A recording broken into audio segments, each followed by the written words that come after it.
É uma responsabilidade mesmo, viu, irmãos? Toda vez que eu sou chamado para pregar assim, eu fico nervoso.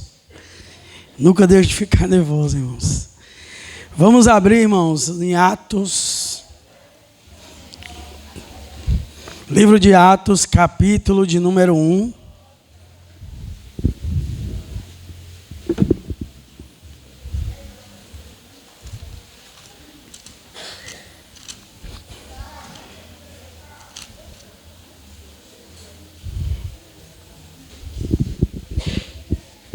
Versículo apenas o 8, irmãos.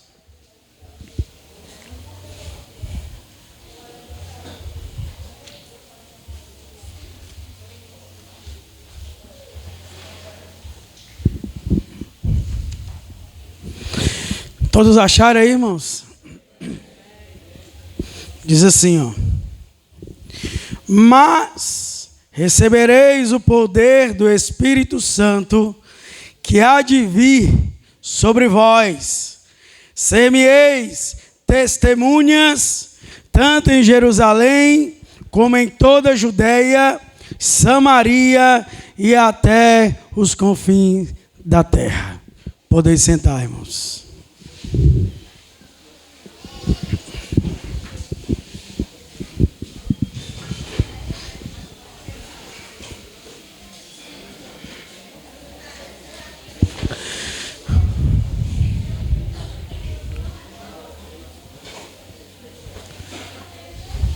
Meus amados irmãos, nós sabemos que Jesus veio ao mundo por um plano salvífico.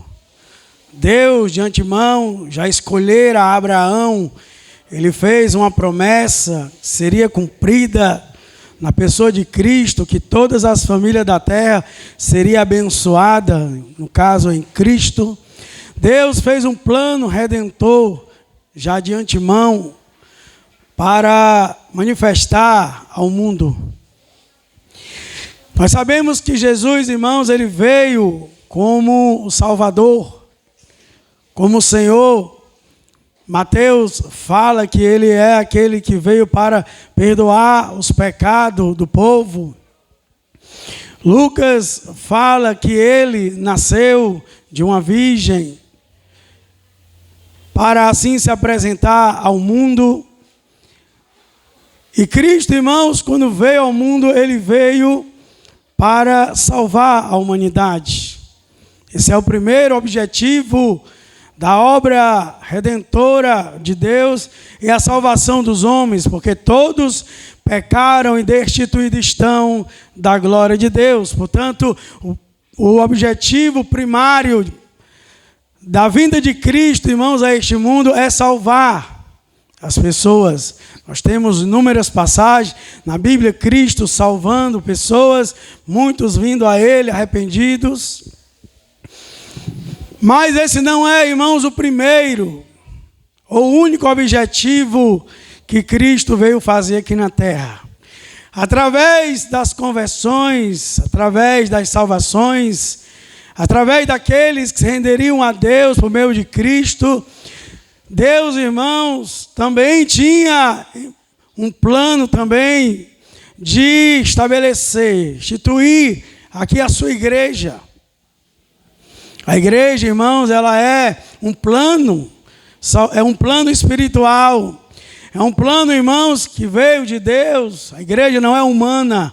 A igreja não é de constituições humanas, não foi estabelecido pela sabedoria humana. A igreja, ela é, irmãos, criada diretamente, irmãos, por Deus. Por isso que a igreja tem, irmãos, funções espirituais que às vezes o mundo não entende, só nós entendemos. Porque a igreja, ela foi instituída aqui, irmão, no plano espiritual. E a igreja, irmãos, ela tem aqui no mundo um objetivo. Eu posso até dizer que é um objetivo, irmãos, primário dela. Que é pregar, irmãos, o Evangelho. Quando Jesus ressuscitou, é interessante que os discípulos estavam naquela casa, reunidos, temerosos. A Bíblia diz, irmãos, que quando Jesus, depois de ter ressuscitado, apareceu a eles, Jesus disse, irmãos, uma coisa que é muito importante, soa muito forte para quem entende. Ele diz assim: assim como o Pai me enviou, eu envio a vós. Jesus está dizendo ali, irmãos, que a obra que Jesus Cristo fez, os discípulos tinham a responsabilidade de também, irmãos, fazer esta mesma obra. A igreja foi criada para dar continuidade, irmãos, à obra salvífica que foi instituída por Deus. Portanto, Jesus estava dizendo aos discípulos que ele seria enviado para realizar as mesmas obras que Jesus Cristo realizou. Aliás, Jesus disse lá em João 14, que em verdade vos digo que quem crê em mim fará as obras que eu faço e as fará maiores ainda, porque eu vou para o Pai. Não na qualidade, mas em quantidade, porque na qualidade não se dá para fazer, irmãos, o que Jesus Cristo fez, ele fazia tão bem que as pessoas chegavam a declarar: tudo que ele faz bem. Mas na quantidade, irmãos, Jesus quer que a sua igreja faça, irmãos, uma obra aqui, irmãos, de evangelização. Jesus chamou os discípulos e deu esta responsabilidade para que eles também, irmãos, continuassem esta obra. E sabe o que é interessante?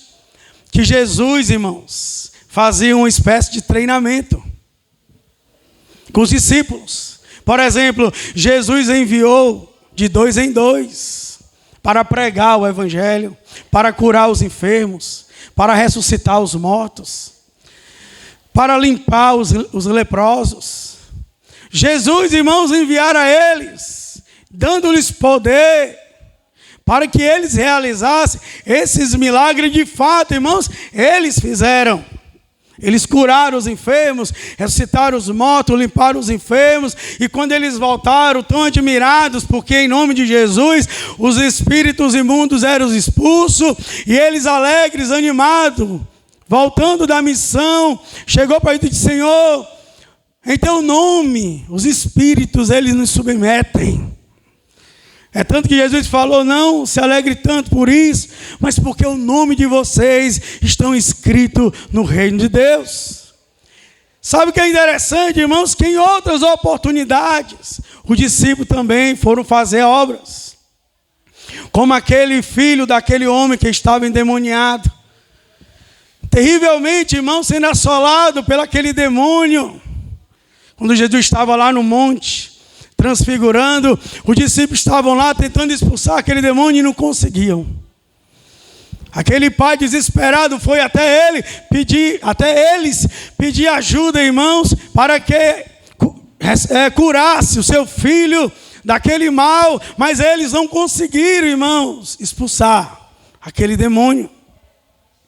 Em alguns momentos, irmãos, os discípulos falharam. Em algum momento eles não tiveram sucesso, a vitória que tiveram depois, que depois eu vou falar aqui. Mas, de um jeito ou de outro, irmãos, Jesus queria incutir na mente deles, de que eles tinham uma tarefa, irmãos, que era importante. Era uma tarefa, irmãos, mais do que importante. Porque Jesus, quando veio, morreu, pregou, realizou os seus milagres aqui, irmãos. Depois que ele morreu e foi assunto aos céus, a obra de Deus não acabou. A obra de Deus não acabou. Se Jesus disse que assim como o Pai enviou ele, enviaria o seu discípulo para fazer esta obra, significa que a obra de Deus não acabou, irmão. Mas parece que tem gente que entende como se a obra de Deus tivesse acabado. Tem gente, irmãos, que não se move para nada. Tem gente que não tem interesse nenhum de pregar o evangelho, de fazer discípulo, de testemunhar, irmãos, da ressurreição de Jesus. Tem pessoas que parece que a obra de Deus acabou quando Jesus Cristo morreu, ressuscitou e subiu aos céus. Não, irmãos. Jesus só iniciou a obra que foi estabelecida na eternidade. Observe, meus amados irmãos, que a obra de Cristo foi Jerusalém, Judeia, Samaria e até os confins da terra. A obra, irmãos, ela não se concentra só num país ou num lugar, não, irmãos. A obra de Deus, irmãos, tem que ser feita, irmãos, em todo o globo da terra. Jerusalém quer dizer o mais próximo de nós, o nosso familiar, os nossos amigos, o nosso bairro. Pessoas que estão, irmãos, em nosso lugar. Às vezes a gente não tem, irmãos, condição de viajar em missões, mas também não faz a obra na igreja, não faz a obra no bairro. E, meus amados irmãos, eu fico me perguntando que tipo de crente é esse que não evangeliza, que não prega, irmãos, o evangelho, sendo que aqui não é um pedido de Jesus, é uma ordem. Ide por todo mundo, pregar o evangelho a toda criatura. Não é um pedido, Jesus não está pedindo não, crente. É você que não está entendendo isso. Como dizia Finney, quando eu entendi o chamado do meu mestre, logo eu disse a ele, eis-me aqui, Senhor. Ou seja, irmão, pessoas entenderam esse evangelho tão poderosamente que eles se entregaram. Quando Jesus disse assim, segue-me. Aí a Bíblia diz que eles deixaram as redes e o barco e o seguiu. Viu Mateus lá cobrando os impostos, Jesus olhou para ele, segue. Mateus deixou tudo lá e seguiu. Meu irmão, isso chama muita atenção. Aí você pergunta, como é que eles atenderam logo, se eles nem conheciam Jesus? Porque João Batista já vinha falando do Cordeiro de Deus que tira o pecado do mundo. João já vinha falando que antes dele viria um que ele não era digno, irmãos, de desatar a sua sandália, porque ele só batizava nas águas, mas esse que viria ia batizar com o Espírito Santo e fogo. João já vinha falando dele, por isso que quando ele passou, João disse a ele aí, ó, pode seguir. A Bíblia diz que Tiago e João, que estavam ali com João Batista, eles se levantaram e passaram a seguir a Jesus, porque essa era a ordem, a disposição, irmãos, foi maravilhosa. Portanto, irmãos, nós estamos aqui neste mundo, como a irmã que louvou o arrebatamento da igreja, nós desejamos, quando eu falo de arrebatamento, dá vontade de morrer. Porque eu quero ir logo para subir para o meu Senhor. Mas entenda, a trombeta ainda não tocou não, meu irmão. Para o ajuntamento do arrebatamento, ainda tem que ter uma voz no teu coração dizendo, ide, ide, ide, ide, ide e pregai. Jesus morreu, irmãos, para quê? Jesus morreu para quê? Eu não quero nem... Eu disse assim, nem que não pegue fogo lá. Nem que não haja aquele movimento que sempre há quando o Senhor me usa. Mas que o teu povo entenda que há uma necessidade hoje, irmãos. Há uma necessidade hoje. A gente precisa entender, irmãos, que é uma missão para cada um de nós. Você aqui não está deslocado do corpo não, meu irmão. Você não está fora do corpo não. Nem que você seja a unha do pé, mas você está lá. E Paulo diz que o corpo, irmãos, ele trabalha conjunto. Às vezes você não consegue, não tem um entendimento para ser um mestre, não tem um chamado de um evangelista, não tem um chamado de pastor para apacentar a igreja. Mas eu quero dizer uma coisa, tu és um missionário, meu irmão, tu és um evangelista.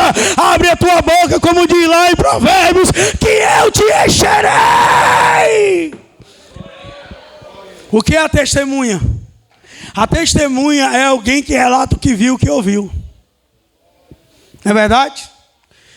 Ser-me-eis testemunha. Vocês vão ser minhas testemunhas do que vocês viram e ouviram. Meus amados irmãos, é interessante que quando a mulher samaritana, ela bebeu da água, E começou a fluir no coração dela, irmãos, a vida espiritual. Logo, ela saiu lá em Samaria. Eu achei quem? O Messias. Como assim? Ele falou tudo de mim, ele revelou tudo da minha vida. É ele chegou. Meus amados irmãos, é isso.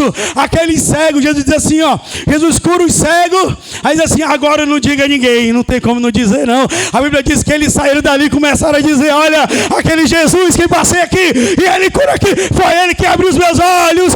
Ele é poderoso, ele pode curar. Observe, meu irmão, no Novo Testamento, as pessoas, quando elas eram curadas, salvas, parece que já abriu uma fonte já de desejo, irmãos, de falar de Jesus. Não precisa tu ser um advogado aqui para tu construir argumento do zero, ou um filósofo para criar uma verdade aqui, para argumentar diante de alguém. Não, meu irmão, a Bíblia diz, quando for levar diante das autoridades, não te preocupa no que há de dizer, não, porque o Espírito Santo, ele te dá a palavra, ele te dá a mensagem. Clara Daisy, que era uma batista, ela foi chamada para se reunir com as irmãs em uma instituição para dar uma palavra, para ajudar lá na obra. E a história diz, irmãos, que um certo dia ela foi chamada para ministrar às mulheres. E quando ela se levantou para ministrar, irmãos, a história diz que houve um movimento do Espírito.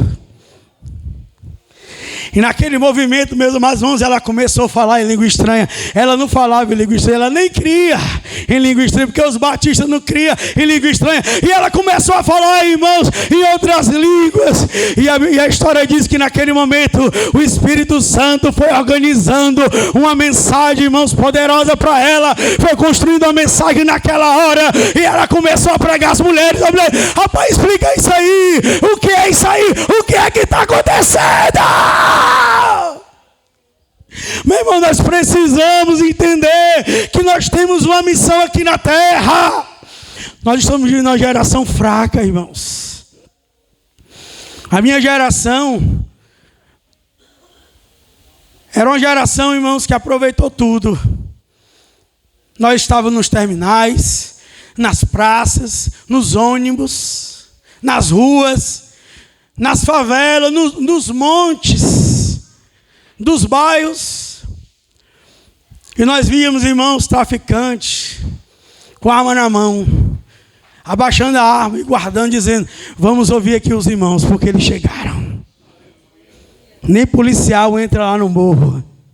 Aleluia. Nem os policiais, meu irmão, entram lá porque é bala. Mas quando o crente está cheio do Espírito Santo, não tem vagabundo, não tem traficante, não tem chefe, não tem organização, não tem nada, meu irmão. Quem tem o Espírito Santo tem um poder que é poderoso. É a dunamis, é dinamite, meu irmão. Tu tem poder, crente. Recebereis poder ao descer sobre vós o Espírito Santo. Note, recebereis poder ao descer sobre vós o Espírito Santo. Para quê? Para ser testemunha. Para testemunhar. Meus amados irmãos, nós estamos precisando entender isso. Crente, nós fomos chamados, não foi para ficar só sentado numa cadeira, ouvindo os pregadores, se admirando nas leituras de histórias passadas, não. Tu foi chamado, meu irmão, para ser uma testemunha. Tu tem que se encher do Espírito Santo. O Espírito Santo está reservado para ti, está disponível para ti. Pedro disse, a promessa de respeito a vós, aos vossos filhos, e todo quanto você o chamar. Enquanto Deus está chamando, Jesus está derramando o Espírito Santo. Entenda que antes os discípulos tinham dificuldade, não era? Eles foram enviados, Jesus deu poder, eles realizaram lá. Mas aí, em outros momentos, eles expulsaram demônio e não conseguiam. E aí, irmãos, o que é que acontece? O que acontece, irmãos, é que quando a promessa se cumpre, lá em Atos 2, Cumprindo-se o dia de Pentecostes, estavam todos concordemente no mesmo lugar. E de repente veio do céu um som, como de um vento veemente, impetuoso. Encheu toda a casa que estava sentados. Foram vistas por eles línguas repartidas como que de fogo, as quais pousaram sobre cada um deles. E todos, eu gosto disso aqui, irmão. Todos, sem exceção de não, todos foram cheios do Espírito Santo, foram cheios. É interessante que quando o Espírito desce, ele já desce enchendo a casa, né? Ele não vai logo enchendo os crentes, não. Ele primeiro vai enchendo a casa, né? Aí depois que ele vai encher os crentes. Aí os crentes cheios, irmãos, eles transbordam. Porque o crente já estava cheio. Mas aí, meu irmão, estava tão cheio que não dava mais para ficar ali, tinha que transbordar. Aí a Bíblia diz, e começaram a falar em outras línguas. Ou seja, o falar em outras línguas é o transbordar do Espírito. É o que Joel diz, derramarei do meu Espírito sobre toda a carne. Ou seja, irmãos, o derramar ali de Joel não é um derramar apenas para encher o copo.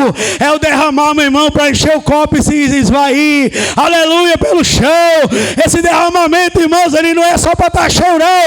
É para transbordar no Espírito. É para fluir o Espírito. Nas primeiras séries da cruzada de Smith e Wigglesworth, você nem se ensinou. Um irmão, ele chegou para ele e disse assim, ó: Smith, é possível, na experiência do batismo do Espírito Santo, receber o vento impetuoso? Aí Smith disse assim: eu não sei, porque o que eu entendo é o que continua são as línguas estranhas. Mas eu não sei se o vento impetuoso ainda está disponível. Aí diz assim Smith: faz o seguinte, entra na tenda da oração e pergunta a Deus. Irmão, quando eu li essa história, eu peguei fogo lá em casa. E quando ele entrou na tenda, meu irmão, ele começou a orar e começou a orar. E de repente veio um vento impetuoso, irmão, jogou ele para fora da tenda. Ele caiu no chão. E ele começou a desejar: eu tenho que sair daqui. E tenho que relatar que Deus ainda faz com que ventos impetuosos encha o seu povo, a sua igreja. E a história diz que ele estava como se fosse grudado ali no chão. Ele queria sair, mas não conseguia. Aí de repente ele começou a falar em línguas estranhas. E ele disse: hoje eu creio que Deus é o Deus que envia ventos impetuosos.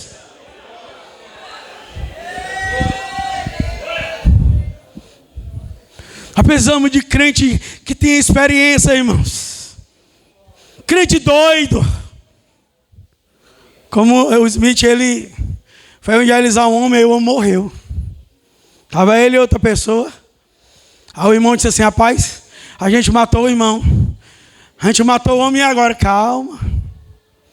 Calma. Diz que quando ele orar, irmão, quem estava com ele próximo é como se tivesse um terremoto no chão. Diz que ele só orava 15 minutos, mas era toda hora orando 15 minutos. Ele não orava assim muito, ele orava 15 minutos e trabalhava. Conta-se uma história que quando chamaram ele para consertar um cano, aí o homem disse assim: rapaz, eu posso até chamar ele, mas tu tem que aguentar, trabalhar com ele. Mas por quê? O homem é trabalhando falando de Jesus, é trabalhando e orando, é trabalhando falando de Jesus. O homem não para! Nós estamos precisando disso, irmãos. O Smith disse: espera aí, irmão, vamos resolver isso aqui. O Smith pegou o homem e jogou na parede. Diz aí o que aconteceu. O homem voltou. Aleluia. Quando o homem voltou, o homem disse: rapaz, o que foi que tu fez, homem? A minha alma já estava subindo.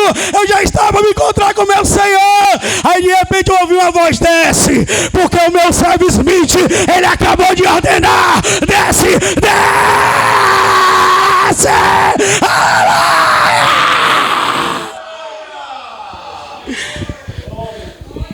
É isso que eu quero que você entenda, meu irmão. É a experiência do Espírito Santo, irmãos. A igreja tem que falar mais sobre isso. Experiência com o Espírito Santo. Antes os discípulos eram medrosos, covardes, trancados dentro de uma casa. Estavam ali, oravam, mas não acontecia. Expulsava o demônio, mas o demônio não saía. Ordenava o demônio não saía. Era toda hora indo e voltando, fazia e não fazia.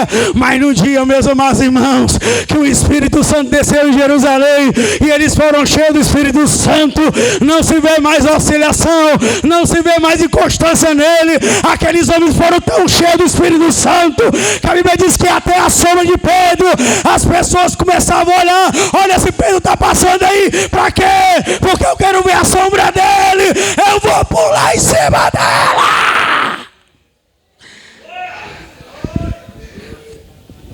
Você imagine, meu irmão, essa experiência. É isso aqui, irmão, que nós temos que viver. O problema é que nós não cremos nisso. Finney dizia: pastores e pregadores que não têm sucesso nos seus ministérios é porque ainda não entendeu que a única razão para eles é ter uma experiência com o Espírito Santo. Meus amados irmãos, William Bolt, ele dizia o seguinte: eu não estou esperando pelo mover de Deus, eu sou o mover de Deus. Aleluia, aleluia. Com os Smith estavam na reunião dos Quakers, os Quakers ficavam esperando alguém se levantar para dar uma palavra e ser direcionado. E quando ele foi para a reunião, ele logo se levantou. Aí começaram a dizer que olha, a gente fica aqui esperando alguém se levantar para ter uma palavra do Espírito, para que o Espírito venha se mover. Ele disse: não, antes que ele me mova, eu já estou movendo ele. Meu irmão, precisamos de experiência assim, irmãos. Nós vamos ficar só pregando, vamos ficar só viajando, só dirigindo congregação e nada. Irmão, nós precisamos ter uma experiência com o Espírito Santo. Veja aqui, ó. Quando Pedro pregou, irmãos, aqui em Atos 2, ó.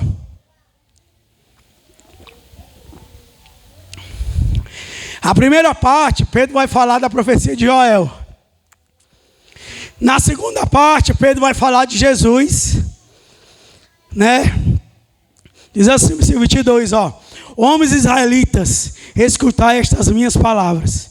A Jesus do Nazareno, homem aprovado por Deus, entre vós com maravilhas, prodígios, sinais que Deus por ele fez no meio de vós, como vós mesmos bem sabeis.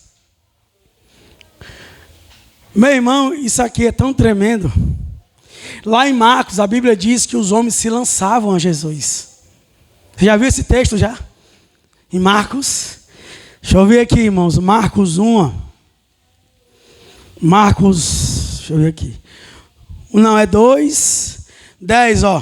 Porque tinha curado a muitos, de tal maneira que todos, quanto tinham algum mal, se lançavam sobre ele para serem tocados. Meu irmão, isso aqui é tremendo, irmão. Você sabe o que é que eu penso disso aqui? É que as pessoas olhavam para Jesus e viam Jesus ungido. Era como se óleo do Espírito tivesse, irmãos, saindo dele, deslizando nele. É como se as pessoas olhassem para ele e dissessem: rapaz, esse homem está cheio. Esse homem está cheio do Espírito Santo. Esse homem está cheio de poder. Se eu só me lançar sobre ele, eu vou tocar nele, eu vou ser curado. Meu irmão, isso aqui é tremendo. Finney dizia assim, ó, quando o homem está cheio do Espírito Santo, às vezes não precisa nem pregar. Gestos, uma simples palavra, até um olhar, quebranta o coração de uma pessoa. Ele, quando foi visitar uma fábrica onde tinha as tecelãs lá trabalhando, a história diz que algumas mulheres olhou para ele com um olhar frívolo, né? Imoral. E ele percebeu que aquelas mulheres estavam olhando, e ele visitando a fábrica, e tudo de repente, ele olhou e elas já estavam olhando ainda com aquele olhar. Aí ele usou o olhar de profeta. Ele começou a olhar para elas, irmãos, com um olhar sereno, Um olhar cheio do Espírito Santo. E a história diz que quando uma das mulheres começou a olhar para ele, quebrou a linha lá, ficou temerosa, ficou se tremendo e tentando consertar lá. Quanto mais ela consertava, mais o negócio desconcertava. E as mulheres começaram a cair no chão e começaram a se tremer. E ele disse: eu não disse sequer uma palavra, eu só olhei para elas e Deus fez uma obra no coração delas. Dizem que Samuel Wesley, quando louvava, as pessoas caíam no chão, irmãos, chorando, quebrantadas. Meu irmão, você não conhece o nível de uma experiência com o Espírito Santo, não. Vou lhe dizer uma coisa aqui. Pedro, irmãos, estava tão cheio. Veja aí Atos, 5.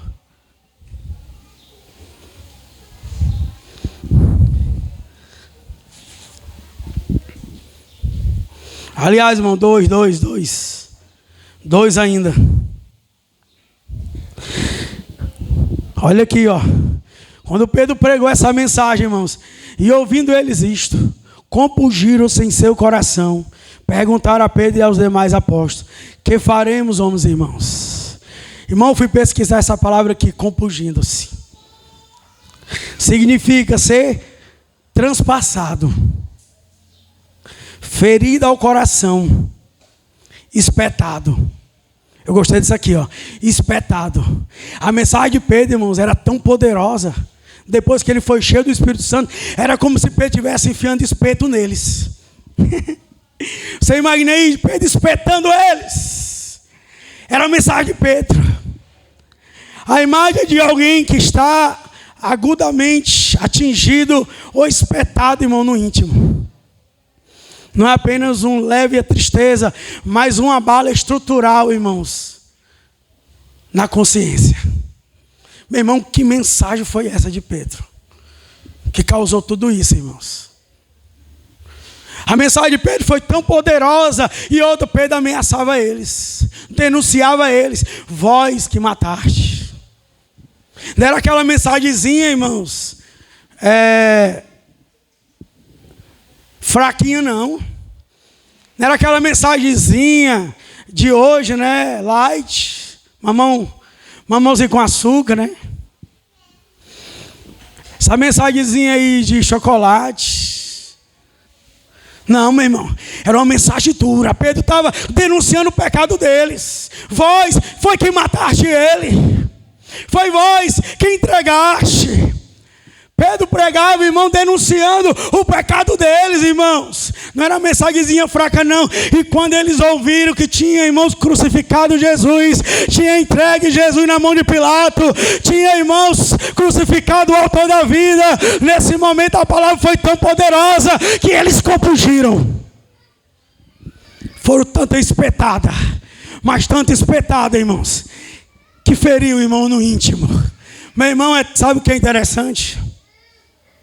Essa mensagem de Pedro aqui, meu irmão, foi tão poderosa, foi tão gloriosa, irmãos, que quando essas pessoas se arrependeram, foram batizadas nas águas, constituíram a igreja, a Bíblia diz assim, todos os dias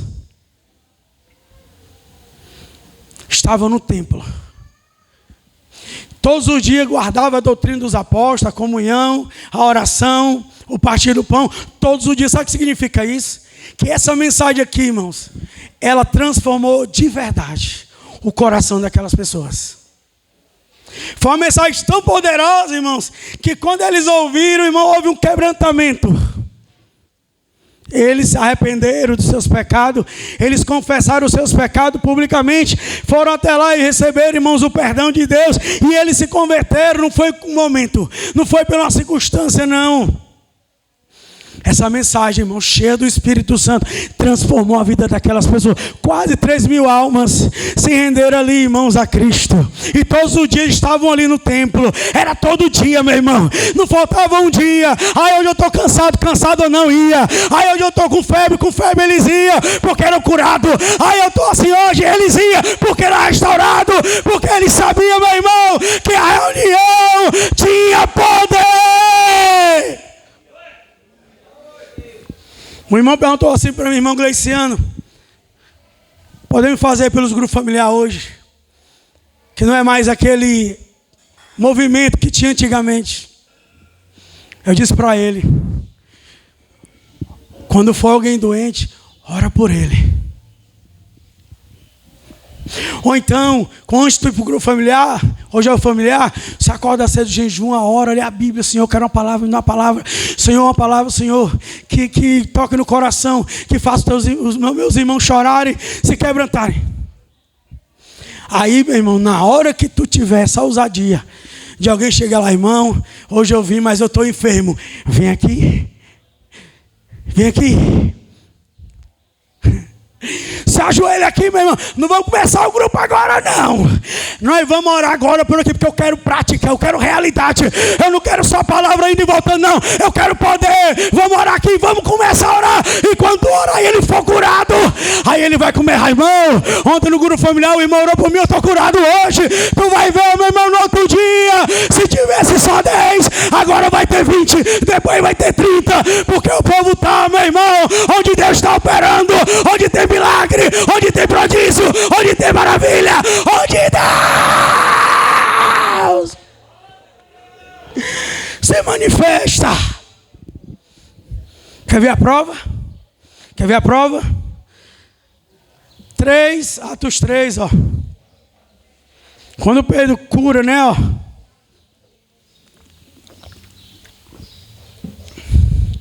Quando Pedro cura, irmãos, o coxo, o que é que acontece?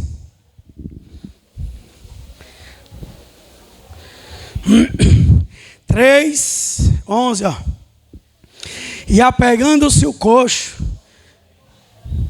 que fora curado, a Pedro e a João, todo o povo correu atônito para junto deles, no alpendre chamado de Salomão. Irmão, só quer que eu entenda? Se tivesse reunião ali dos líderes religiosos, se tivesse tendo sacrifícios, rituais ali, meu irmão, tinha ficado vazio. Porque todo o povo que estava ali no templo correu e foi se ajuntar a Pedro e João. Espera aí, Pedro não estava ali, irmãos, por muito tempo, muitos anos estava. Só que agora, meu irmão, é diferente. Porque Pedro, em nome de Jesus, mandou aquele coxo se levantar. E quando aquele coxo se levantou, foi curado e as pessoas viram. Interessante, ó. Veja aí, ó. Versículo 9. E todo o povo o viu andar e louvar a Deus. Ou seja, não foi um milagre ao culto, não. Não foi um milagre para deixar escondido, não. Foi um milagre que todo mundo viu. O povo viu aquele que era coxo glorificar e ali, meu irmão, exaltar o Senhor. E quando todo o povo viu, conhecendo-no, e já conhecia ele, irmão. Era 40 anos que ele estava ali esmolando. Pois era ele o que se assentava a pedir esmola à porta formosa do templo. E ficaram cheios de pasmo e assombro pelo que lhe acontecera. Meu irmão, veja como é que os milagres, os prodígios, as maravilhas, irmãos, faz o povo reagir, irmão. Irmão, igreja, nós estamos precisando disso. Se tem uma coisa que deve ser prioridade, meu irmão, para nós, irmãos, é essa experiência com o Espírito Santo. Note que um homem cheio do Espírito Santo, irmãos, ele é uma bênção para as pessoas. Ele muda a vida das pessoas, muda o estilo de vida das pessoas, muda o rumo das pessoas. Esse coxo aqui, ó, 40 anos, coxo. 40 anos sendo arrastado para a frente do templo. 40 anos sendo dependente dos outros. Entenda isso. 40 anos, irmãos, ali, sem ver os rituais, sem participar da religião, dos sacrifícios. Ele não podia entrar no templo, porque ele era coxo. Coxo não podia entrar no templo, não participava dos cultos, não participava dos rituais, ficava só lá fora. O que até então ele conseguia ver de lindo, bonito e maravilhoso no templo era a sua porta. Mas quando Pedro e João vai orar, irmãos, eu acho muito lindo. Diz assim, versículo 3, ó.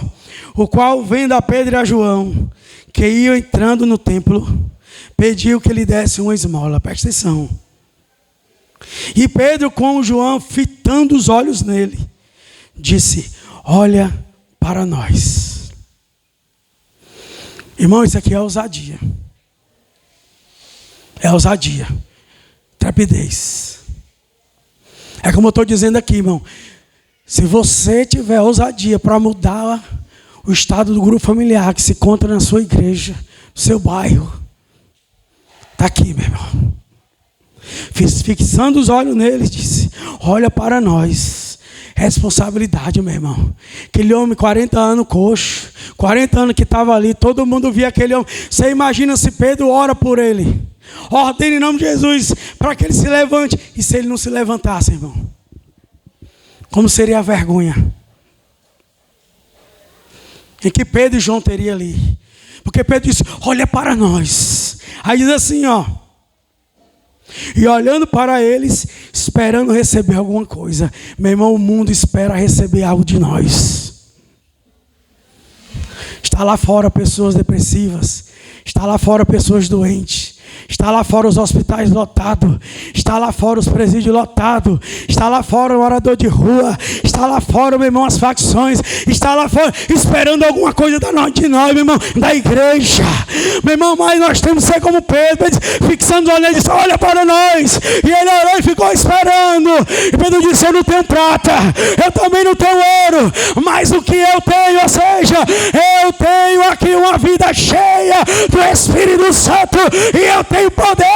Olha para mim agora, em nome de Jesus. Levanta. Pedro pegou na mão e está levantando o homem. Quando o homem se levantou e fixou os pés, para onde ele correu? Para casa? Não. Para a rua? Não. Para os parentes? Não. Ele subiu no templo, porque ele queria ver o templo, ele queria ver o sacrifício, ele queria ver o culto, ele queria ver a glória.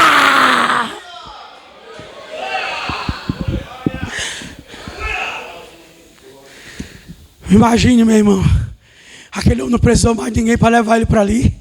Ele não precisou mais, irmãos, estar ali, porque um homem cheio do Espírito Santo mudou a história daquele coxo. Crente, Deus quer te usar para mudar a história lá. Aquele jovem que está lá preso nas drogas, aquela mulher que está na prostituição, aquela família que está se destruindo. Deus quer que tu vá lá, meu irmão, e faça a obra. É nossa responsabilidade. Jesus diz assim, ó: eu dou-vos autoridade, poder para expulsar os demônios, curar os enfermos. Vai, curar os enfermos, limpar os leprosos, ressuscitar os mortos, pregar o reino de Deus.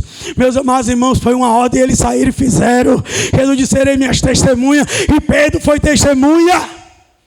Quando Pedro curou esse homem, irmão, a vida de Pedro virou de cabeça para baixo. Quando ele curou, meu irmão, lá e vem, irmãos, as autoridades. Veja aí Atos 3, 12, ó. E quando Pedro viu isto, disse ao povo: homens israelitas,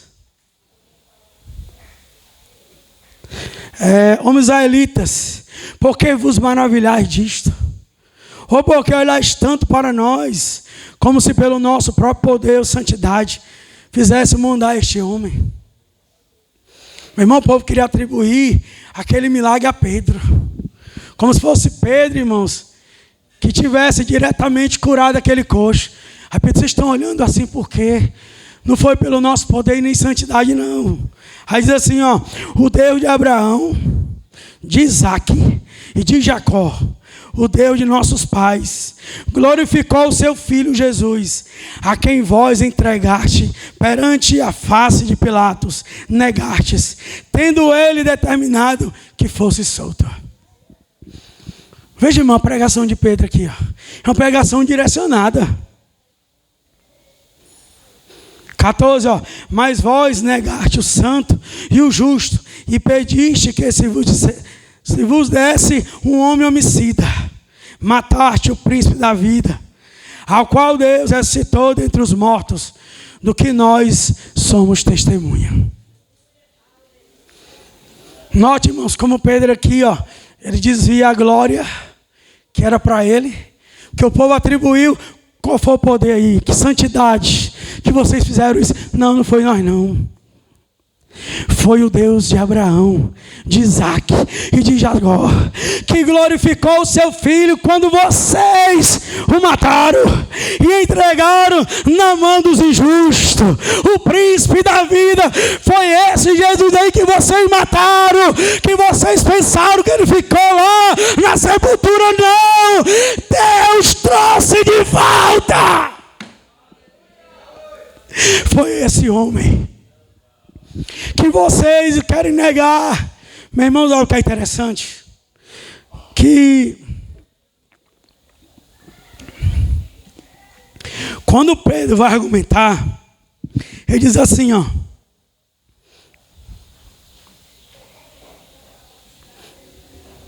16: e pela fé no seu nome fez o seu nome fortalecer. A este que vedes, conheceis sim a fé que vem por ele.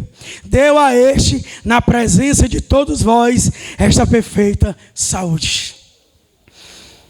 Pedro foi chamado para ser o quê? Testemunha. Recebereis poder ao descer sobre vós o Espírito Santo, sereis testemunha. O que é que Pedro está testemunhando aqui, irmãos? Ressurreição de Cristo. Aí sabe o que é interessante?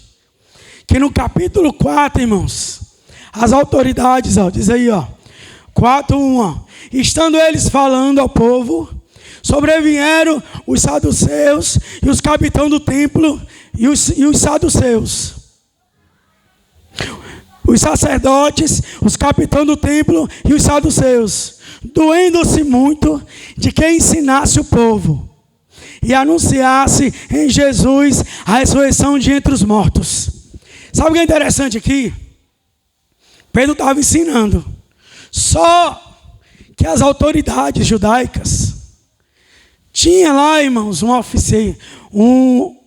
ofício de que aqueles que fossem ensinar tinham que receber autorização dos sumos sacerdotes.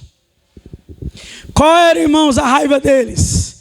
Por que eles estavam se doendo, irmãos? É porque Pedro e João não tinham autorização para pregar. Segundo, os saduceus, eles não criam, irmãos, na ressurreição dos mortos. E o que é que Pedro estava pregando? Que Jesus ressuscitou dos mortos. Meu irmão, Pedro estava ali numa intriga. Olha, vamos prender eles. Por quê? Porque eles não têm autorização para pregar. E segundo, estão pregando heresia, porque não tem vida após a morte. Mas aí Pedro dizia que em Jesus, quem tivesse morto, podia ser ressuscitado. Meus amados irmãos, essa era a raiva deles. Eles se doíam porque Pedro não tinha autorização deles, né? Porque a autorização de Jesus ele tinha. Ide por todo mundo, pregar o evangelho a toda criatura. Pedro não queria saber se ele tinha autorização ou não, se o sumo sacerdote tinha dado ou não, porque ele já tinha uma autorização que vinha de Deus. Por isso que ele estava testemunhando. A igreja não precisa mais de autorização, não. Já foi autorizada, meu irmão. Pregador, mas é porque as autoridades estão estreitando as leis e não quer mais que a igreja pregue. Eu vou pregar, meu irmão. Não importa o que as autoridades vão dizer, restringir. Eu não vou deixar calar minha boca, meu irmão. Eu vou pregar do que doer. Eu não importa o que vai acontecer. Eu não tenho medo. Perdi emprego por causa da minha fé. Cleciano, ou você faz isso, ou vai ser botado para fora. Eu trago a minha carteira amanhã, Tenho medo não, irmão. Não tenho medo, meu irmão. Igreja do Senhor, já fomos autorizados a pregar o Evangelho. Não precisamos aqui da autorização do Alexandre de Moraes, do Toffoli, não, da Carmen Lúcia, não. Nós já temos aqui a autoridade. Aleluia! Jesus já mandou, irmãos. Nós saímos e pregar o Evangelho. Não importa quem vai gostar ou não. Você tem que dizer, como dizia John Roy, pregue de um jeito que ou as pessoas odeiam o pecado ou ela te odeia. Aleluias. É interessante que diz assim, ó, vocês não vai falar mais para homem algum sobre este nome. Não vai. Como eles tinham medo do povo, a única maneira, irmãos, era ameaçar eles. Vocês não vão mais pregar nesse nome, não. A homem algum. Chega dessa pregação de que esse Jesus ressuscitou. Aí Pedro diz assim, ó. Olha aí, ó. Versículo 4, 19.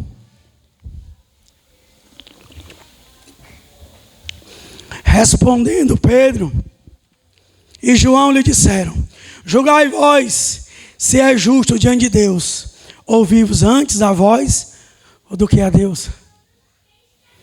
Irmão, isso aqui é muita coragem, irmão. Esses dias eu fui ameaçado por um rapaz onde eu trabalho na aldeota. Que ele dizia que eu prejudicava as vendas dele com os meus salgados, né? Que eu vendia muito e ele vendia quase nada. Aí ele me ameaçou e disse que lá era a área dele, que eu não podia ir mais para lá, no meio da rua. Aí naquele momento, irmãos, eu me senti ameaçado, né? Aí eu disse, meu Deus, o que é que eu falo? Aí na hora o Senhor falou assim, fala para ele que tudo bem, que você vai deixar aqui o espaço para ele. Aí eu amei. Rapaz, ó, eu vou deixar o espaço aqui para ti, mas eu vou passar aqui. Se alguém me chamar, eu vendo. Mas aqui é o meu lugar. Aí eu senti, irmãos, uma faísca de ameaça. Aí eu comecei a ler isso aqui, irmãos. As autoridades ameaçando Pedro. Aí diz assim, ó, porque não podemos deixar de falar do que temos visto e ouvido. Você imagine aí, vocês não vão mais falar nesse nome para nenhum homem algum. Chega dessa doutrina de ressurreição aqui. Eu não quero mais ouvir falar desse Jesus. Aí Pedro, cheio do Espírito Santo. Essa é a diferença, irmão. O crente que é um crente vazio, seco, que não tem muita comunhão com Deus, ameaçado, irmãos, ele corre. Ele foge com medo. Mas o crente cheio do Espírito Santo, ele enfrenta. Por isso que Lucas, quando vai escrever esse debate, diz assim, ó, e Pedro, cheio do Espírito Santo, disse. Lucas faz questão de dizer que Pedro estava cheio. Ou seja, olha aqui para nós aqui, vê se é digno aqui. Ouvimos ante a voz ou a Deus. Começa a dizer, eu não vou parar não. Aí Pedro, irmãos, é preso. Aí o anjo solta ele. Aí manda ele pregar de novo. Aí vão lá e prende Pedro de novo. Aí diz assim as autoridades, eu não já disse que tu não pregasse mais nesse nome? É como se dissesse assim, ó, como vocês são teimosos. Como vocês são teimosos. Eu não já falei. Pedro disse, não dá, não tem como mais. Não tem como deixar de falar. Tudo que temos visto e ouvido já está aqui no coração. Bombardeando aqui no coração. Está queimando. Não tem como mais não. Meus amados irmãos, o crente cheio, ele não para. Ele não retrocede. Ele não está digno. Ele vai à frente, ele avança. Quando Pedro voltou com João, ele procurou a igreja. Eu vou encerrar aqui. Ele procurou a igreja. Olha, nós fomos pegos. Fomos com chicote. Ameaçaram a gente para não pregar mais no nome de Jesus. Mas ninguém vai parar não. reunir a igreja. Começaram a reunir a igreja, irmãos. Olha essa oração da igreja. Olha essa oração da igreja. Versículo 24.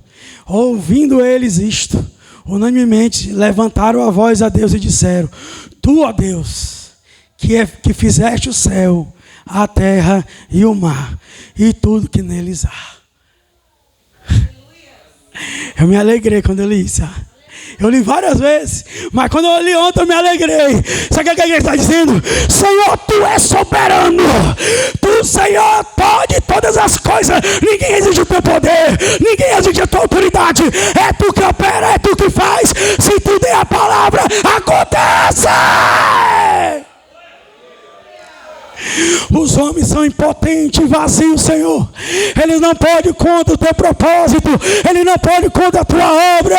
Meus amados irmãos, houve um imperador chamado Juliano, no século 3. Ele dizia que ia acabar com o cristianismo. Diz que ia acabar com o nome de Jesus. Só, irmãos, que de uma guerra que ele foi, uma flecha inimiga veio, acertou ele. Sangue saía, irmão, da sua boca. Ele chegava a se engasgar.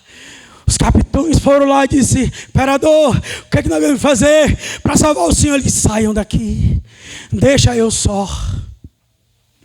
E aí, irmãos, ele olhou para o céu e disse: Galileu, eu confesso, Tu venceu, Galileu. Quem é doido de se levantar, meu irmão, contra o nosso Deus? Quem é o imperador? Quem é o ministro? Quem é o político? Quem é o doido? Quem é o diabo? Ora, se o próprio diabo, Jesus vai destruir ele só.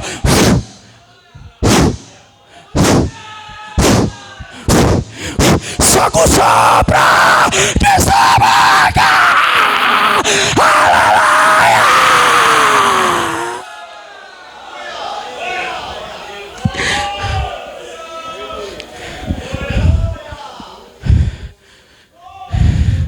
Senhor, Tu és soberano. As autoridades aí, os capitães, sai dos céus, os líderes judaicos aí, eles pensam que são o quê, Senhor? É porque ele não te conhece. Tu és o Deus soberano. Foi Tu que criou o céu, Tu que criou a terra. Tudo que existe, Senhor, é obra da Tua mão. O nosso Deus é poderoso, meu irmão. O nosso Deus é poderoso. Quando Atos ouviu um som veemente e impetuoso, viu-se línguas de fogo pairavam na cabeça de cada um deles. Você sabe o que é isso, meu irmão? Você sabe o que é isso? É uma nova era que está se inaugurando, meu irmão. No Antigo Testamento, alguns profetizaram. Eldad de Medade profetizou. Aquele povo todinho profetizaram. Saul profetizou. Mas nenhum deles falaram em línguas. Sabe por quê? Sabe por quê? A língua é para tu. A língua é para tu, entendeu? A língua é para ti. A língua é para você, meu irmão. A língua não é para Israel, não é para Saul e nem para Josué. A língua é para a igreja, meu irmão. É a nova era, chegou. De quê? De que o Espírito Santo, ele desceu como cheio de poder.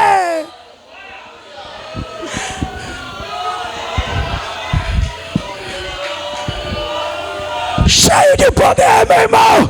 O Espírito Santo, meu irmão, eu não receberei esse poder. É dunamis, é dinamite. É algo, irmãos, extraordinário. É algo extraordinário.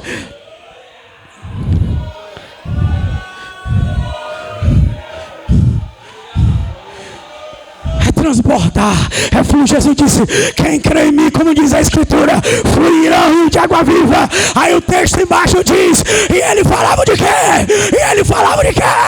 E ele falava de quê? Do Espírito Santo que estava chegando.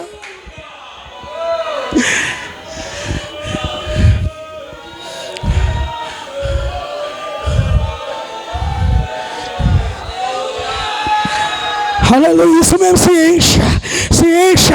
Esse lugar aqui, meu irmão, é lugar de se encher mesmo. O Espírito Santo também, ele vai descer aqui. Onde tiver 2 ou 3, a igreja está aqui, ele está aqui, a promessa está aqui. Jesus está exaltado para derramar.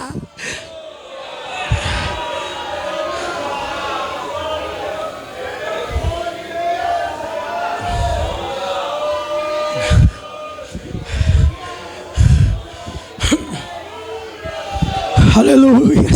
Recebereis poder. Esse poder, meu irmão, ele se manifesta em prodígio, sinais e maravilha. Os discípulos sem o poder, eles fizeram a obra na autoridade de Cristo. Às vezes não conseguiam citar esse demônio, mas quando foram cheios do Espírito Santo, irmão, estes homens receberam o poder. Ele disse: eu não tenho nem prata, eu não tenho ouro, mas o que eu tenho, eu estou cheio. Eu tenho autoridade, eu tenho unção, eu tenho poder.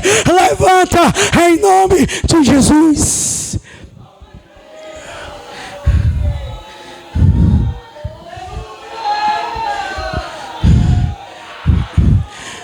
Tem poder, igreja, para tu. Tem poder, meu irmão.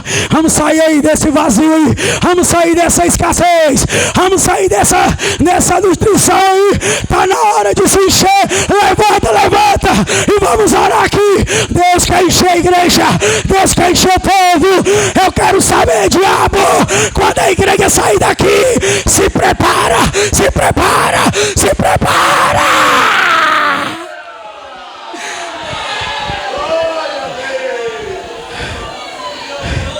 Você que não é batizado no Espírito Santo, vem aqui à frente. Você que está velho.